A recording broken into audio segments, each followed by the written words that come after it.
ओम श्री महालक्ष्मी नमो नमः।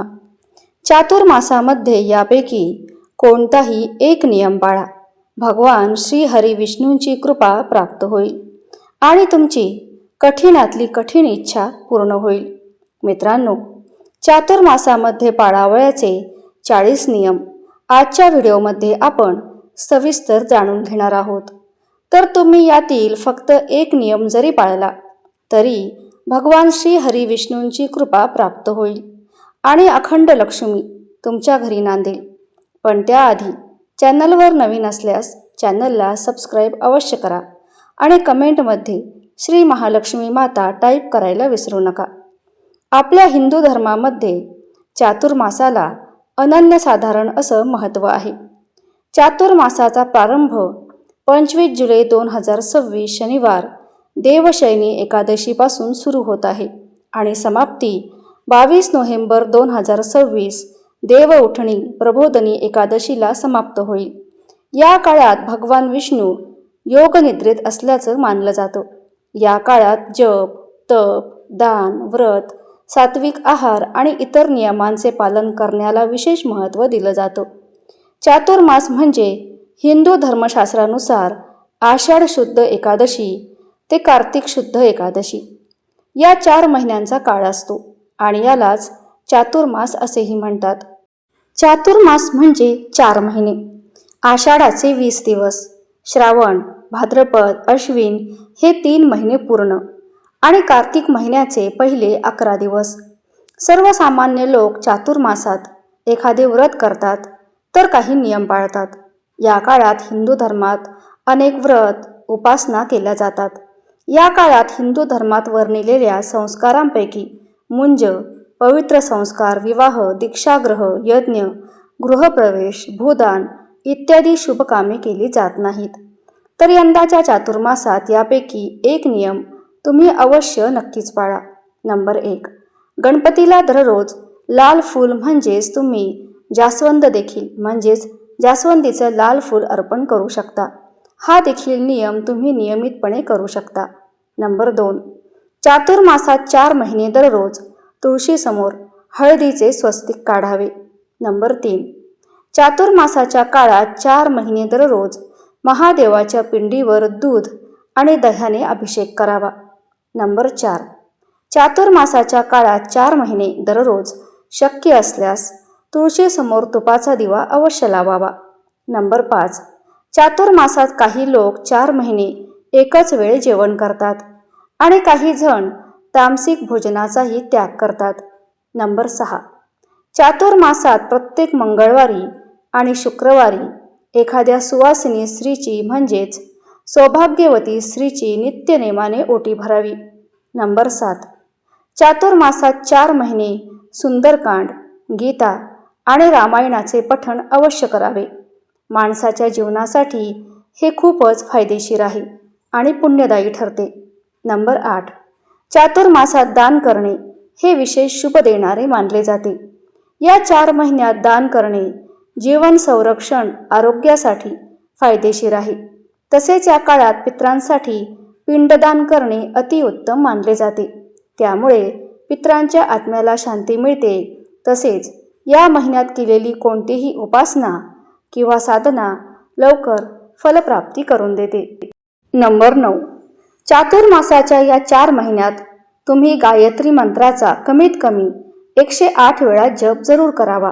नंबर 10. 4 महिने दररोज पुरुष सूक्त दिवसातून एकदा तरी वाचावे किंवा श्रवण करावे किंवा तुम्ही गुरुचरित्रातील 14वा अध्याय दररोज वाचू शकता. खूपच प्रभावशाली आणि पुण्यदायी आहे. नंबर 11. चातुर्मासामध्ये भगवान विष्णू योगनिद्रेत जातात. या दिवसात त्यांची पूजा आराधना करणे अतिशय शुभ मानलं जातं. तसेच दररोज ओम नमो भगवते वासुदेवाय नमः या मंत्राचा दररोज जप करावा. म्हणजेच भगवान विष्णू आपल्यावरती प्रसन्न होतात. नंबर 12. चातुर्मासामध्ये येणाऱ्या श्रावण महिन्यात भगवान शंकराची पूजा अर्चना केली जाते. हा श्रावण महिना भगवान शिवशंकरांना अतिशय प्रिय मानला जातो. असं म्हटलं जातं की जो भक्त खऱ्या मनाने भगवान शिवशंकराची विष्णूची पूजा करतो, त्याच्या आयुष्यातील संकटे, अडथळे, अडचणी कायमच्या दूर होतात. नंबर 13. चातुर्मासात तपश्चर्या आणि भक्ती अवस्थेत राहून दररोज सत्यनारायणाची कथा आणि जप किंवा श्रवण करणे अत्यंत शुभ मानलं जातं. नंबर 14. चातुर्मासात सूर्योदयापूर्वी उठून भगवान विष्णू आणि देवी लक्ष्मीची पूजा करावी. तसेच दररोज श्री विष्णू सहस्रनाम किंवा कनकधारा स्तोत्र असे पठण करावे. 4 महिन्यानंतर रोज भगवद्गीतेतील एक अध्यायसुद्धा वाचू शकता किंवा श्रवण करू शकता. याशिवाय तुम्ही स्वामी चरित्रातील क्रमशः 3 अध्याय आणि 7 अध्याय आवर्जून वाचावे. नंबर 15. चातुर्मासात 4 महिन्यात दररोज जवळच्या परिसरातील असलेल्या एखाद्या मंदिरात रोज प्रदक्षिणा घालाव्यात. हा सुद्धा अगदी सोपा नियम आहे. नंबर 16. चातुर्मासात 4 महिन्यात दररोज तुम्ही महादेवाच्या मंदिरात जाऊन महादेवाच्या पिंडीवर 11, 21 किंवा 108 बेलपत्र अर्पण करा. तसेच महादेवाच्या पिंडीवर पांढरे फूल अर्पण करावे. हा सुद्धा नियम तुम्ही करू शकता. तर हा नियम तुम्ही नित्यनेमाने केल्यास भगवान शिवशंकरांची कृपा प्राप्त होते. नंबर 17. चातुर्मासाच्या महिन्यात दररोज आपल्या देवघरात तुपाचा दिवा हा अवश्य लावावा. नंबर 18. चातुर्मासात दररोज देवघरातील देवांना नैवेद्य दाखवावा. तसेच गाईला सुद्धा घास घालावा. नंबर 19. चातुर्मासात 4 महिने दररोज विद्यार्थ्यांनी गणपती अथर्व शीर्षाचे पठण अवश्य करावे. नंबर 20. चातुर्मासात उपवास, जप, पवित्र नद्यांमध्ये स्नान, दान, भोजन करणे ही अत्यंत फलदायी मानलं जातं.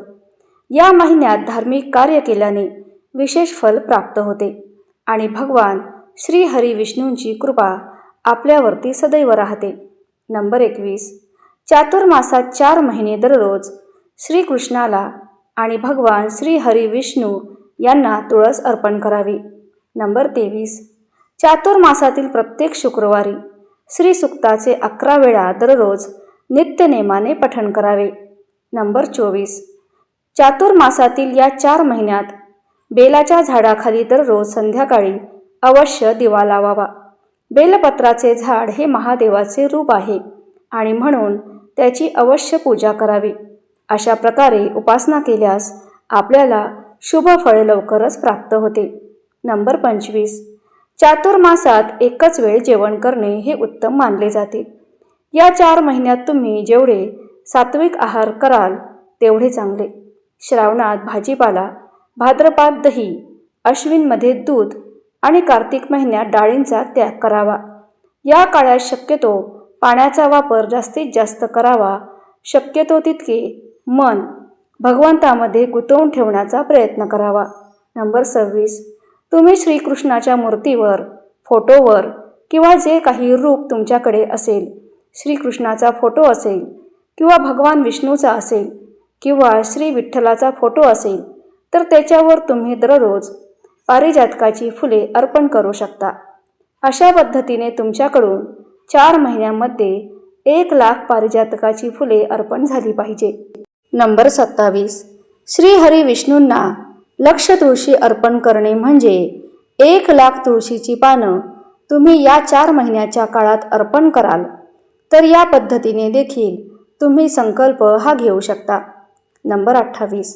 याचबरोबर या 4ही महिन्यात तुम्ही दुर्गा सप्तशतीचा दररोज पाठ करू शकता, म्हणजेच आपल्या कुलदेवीची ही सेवा करू शकता. नंबर 29. याचबरोबर गुरुक्षेत्रात गुरुचरित्राचे पारायण करू शकता.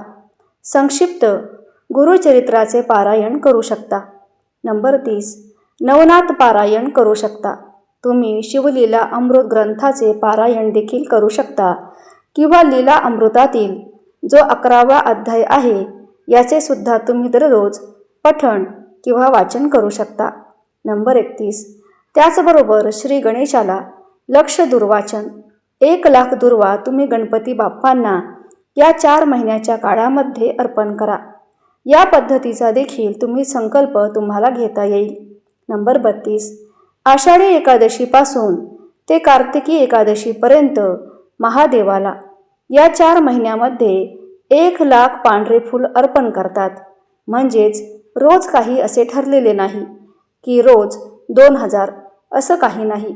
रोज म्हणजे या 4 महिन्यामध्ये 1,00,000 फुले जी आहे तर ती मोजून शिवलिंगाला अर्पण करतात. नंबर 33. बरेच जण चातुर्मासात कांदा, लसूण, वांगी हे 4 महिने सोडतात आणि कांदा लसूण न टाकता जे काही पदार्थ बनवता येतील ते पदार्थ बनवून खातात. काही भाज्यांवरून यामध्ये कांदा लसूण वापर केला जात नाही. त्याशिवाय जेवण बनवलं जातं आणि ते खाल्लंही जातं. त्याचबरोबर वांगीसुद्धा या 4 महिन्यामध्ये खाल्ली जात नाहीत. नंबर 34. याशिवाय चातुर्मासात तुम्ही दानधर्म भरपूर करू शकता.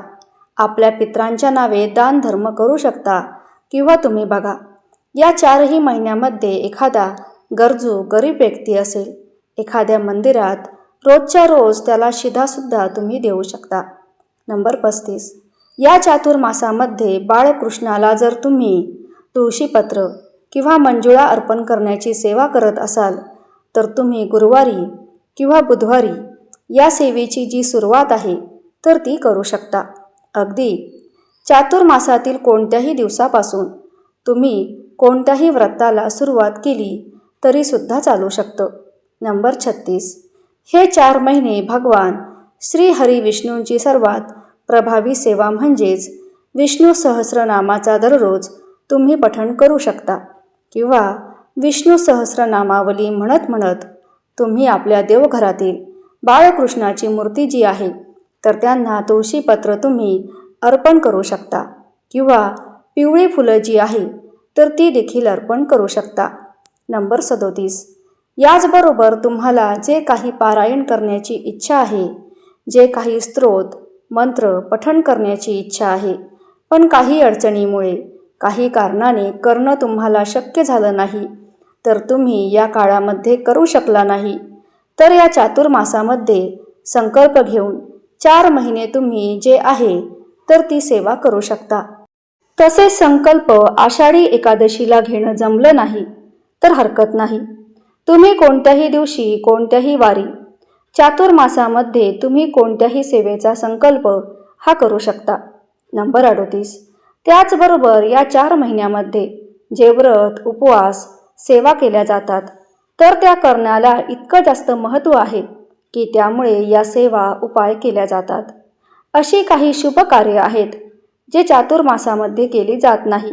त्यापैकी पहिलं म्हणजे या 4 महिन्यामध्ये मुंज केली जात नाही, लग्न केले जात नाही, यज्ञ केलं जात नाही आणि गृहप्रवेशसुद्धा केला जात नाही. नंबर 39. तुम्ही स्वतःचं घर घेतलं असेल आणि त्यात गृहप्रवेश करण्याचा विचार करत असाल तर तुम्ही आषाढी एकादशीपासून ते देवउठणी एकादशीपर्यंत नवीन घरामध्ये वास्तुशांती किंवा गृहप्रवेश करू शकत नाही. त्यासाठी तुम्हाला थोडंसं थांबावं लागेल. नंबर 40.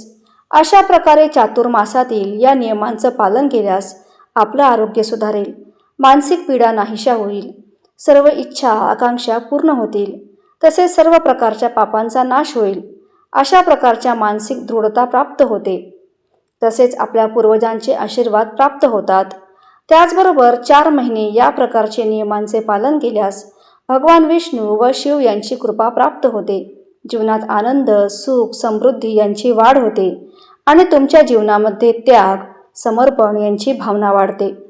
तर यातील एक नियम जरी तुम्ही पाळला तर नक्कीच ह्या चातुर्मासात तुमच्या इच्छा नक्कीच पूर्ण होतील. तर आजचा हा माहितीपूर्ण व्हिडिओ आवडल्यास व्हिडिओला एक लाईक करून चॅनलला सबस्क्राईब करा आणि कमेंटमध्ये श्री महालक्ष्मी माता अवश्य लिहा. धन्यवाद.